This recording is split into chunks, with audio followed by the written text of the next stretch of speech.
Your cruise can be one of the best vacations you've ever taken, but there are some mistakes cruisers make that can cost you money, create stress, and impact your entire experience. As a travel advisor and registered nurse, these are the mistakes I help my clients avoid.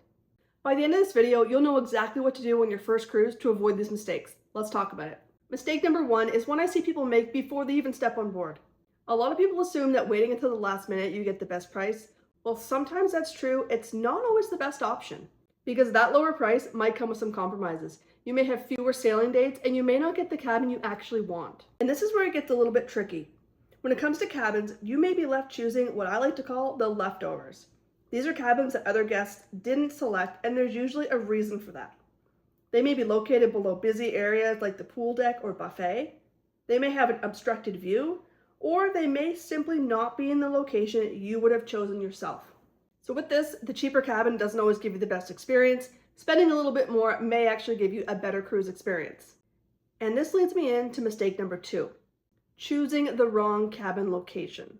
This is something especially first-time cruisers don't think about until it's too late. A lot of people picture a cruise cabin as this peaceful escape, waking up to the sound of the ocean, watching the sunrise from your balcony, and that can absolutely happen, but only if you choose the right cabin.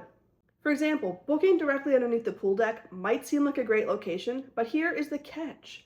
Remember those people who wake up early to save pool chairs? Sometimes those chairs are being dragged across the deck very early in the morning, so instead of waking up to a peaceful ocean sounds, you could be waking up to scraping chairs and footsteps above you.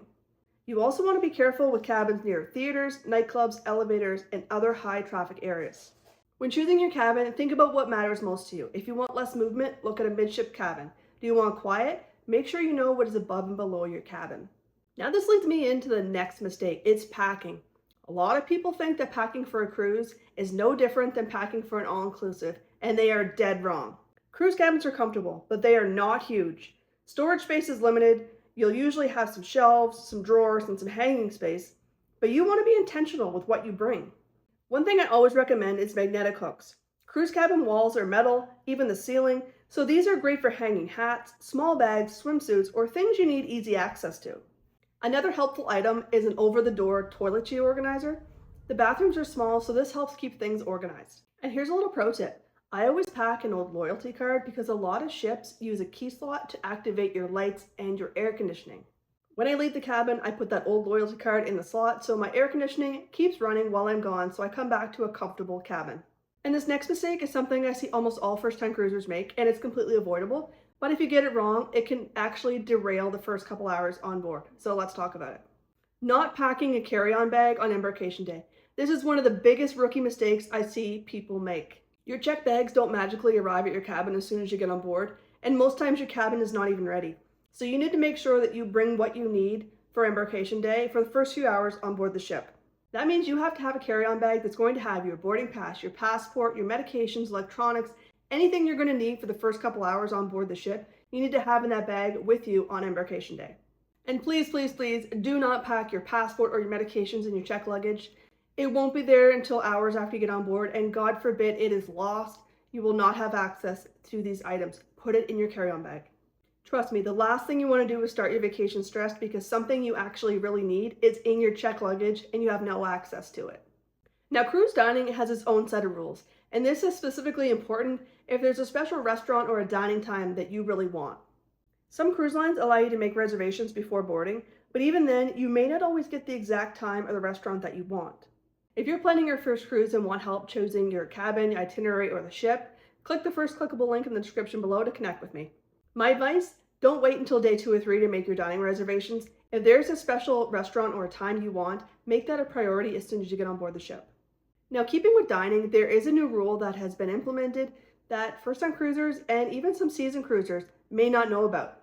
Some cruise lines, like Norwegian Cruise Line for instance, has specialty dining cancellation fees. So if you don't make your time, you will be charged a fee once on board the ship. So if you're not going to make your time, make sure you cancel it and there'll be no fees attached. A simple cancellation can change you from an unnecessary charge. Now, booking excursions without understanding the risk. Excursions are one of the best parts of cruising, but there is a mistake that can completely change your experience. A lot of people assume booking independently is always the better deal because it can save you money, and sometimes it can. But here's the catch. When you book an excursion through the cruise line, the ship knows where you are. If there's a delay, they have procedures in place. But if you book independently and your tour runs late, the ship is not required to wait. Imagine coming back to the port and seeing your ship sail away without you. And now you're responsible for hotel fees, transportation, and getting yourself to the next port.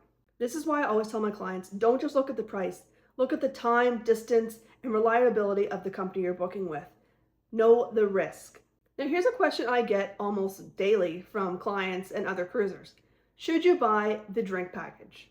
This is where it gets a little bit tricky because the answer really is, it depends.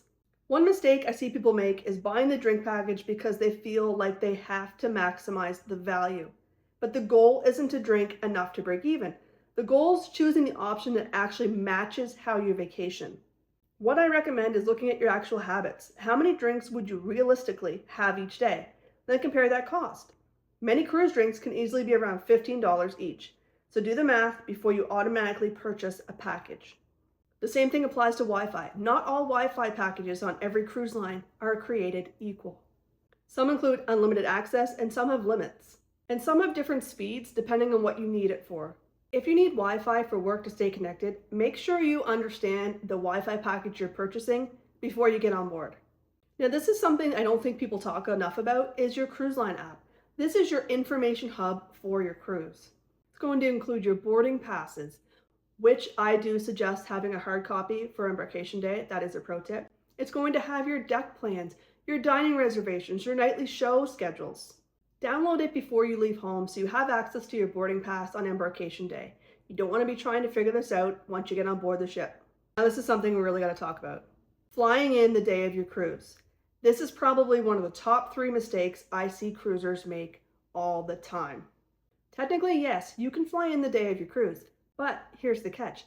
One flight delay, one mechanical issue, and suddenly your cruise is at risk before you even start your vacation. My recommendation is flying at least 1 day prior to your cruise. It gives you time to handle any unexpected issues, and you start your vacation out relaxed and not stressed. If you're planning your next cruise and you want help deciding the ship, itinerary, cabin, click the first clickable link in the description below to connect with me, and check out my video up here on if you should buy the beverage package because this is always a good question. I'm Ashley Neal. I'll see you next time.